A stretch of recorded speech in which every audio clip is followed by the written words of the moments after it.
విష్ణు, ఆ, ఆర్య సినిమాలో గీత పడకపోయినా ఆర్య ఎందుకు ట్రై చేస్తూనే ఉంటాడు? ఆర్యకి ఏకప్రేయస గండం ఉంది. ఆ అమ్మాయి పడదు అని తెలిసిన వెనకే తిరుగుతూ ఉంటాడు అనమాట. బేసిక్గా ఆ గండం చాలా మంది కుర్రోళ్ళకి కామనే, అంతే కదరా? నిజం కదా? ఆరెంజ్ సినిమాలో రామ్ చరణ్ లాస్ట్ కి జెనీలియాకి ఎందుకు ఓకే చెప్తాడు? ఆయనకి అప్పుడు అష్టగ్రహ కూటమి నడుస్తుంది. అప్పుడు కనుక చెప్పలేదు అనుకో, మళ్ళీ 400 సంవత్సరాల తర్వాత పుట్టి చేజింగ్లు గీజింగ్లు ఇవన్నీ ఎందుకని చెప్పి ఓకే చేసాడు.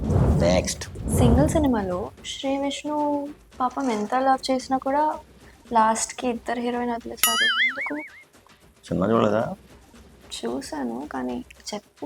ఆ రోజు అమావాస్య, నల్లుంగి కట్టుకోకూడదు. నల్లుంగి కట్టుకుని తిరిగాను కాబట్టి కష్టాలు. నిన్ను కోరి సినిమాలో పల్లవికి ఉమామహేశ్వరరావుకి పెళ్ళి ఎందుకు అవ్వలేదు? పాపం ట్రూ లవ్ కదా. న్యూమరాలజీ ప్రకారం మనోడి పేరు ఉమా, యుఎంఏ. యుఎంఏ అని కాకుండా యుఎంఏఏ అని పెట్టుంటే గ్యారంటీ కనెక్ట్ అయిపోయారు. 27th ఫెబ్కి వచ్చే విష్ణు విన్యాసంలో విష్ణు తను లవ్ చేసిన అమ్మాయికి వేరే అబ్బాయితో పెళ్లి చేస్తాడా? విష్ణు, నీకు తెలిసిన వాళ్ళల్లో ఎవరినైనా ఒక అబ్బాయినిచ్చి నాకు పెళ్లి చేస్తావా? దాని గురించే కదా మనం 2 గంటల సినిమా తీసాం. నీకు చెప్పేస్తారండి ఇంకన్నీ. ఆ రోజు గ్రహాలన్నీ చాలా క్లీన్గా నీట్గా అలైన్ అయి ఉన్నాయి. సో మీరందరూ కూడా థియేటర్లకు వచ్చేసి ఆ విషయం ఏంటని తెలుసుకుంటారని మనస్ఫూర్తిగా ఆశిస్తున్నాను.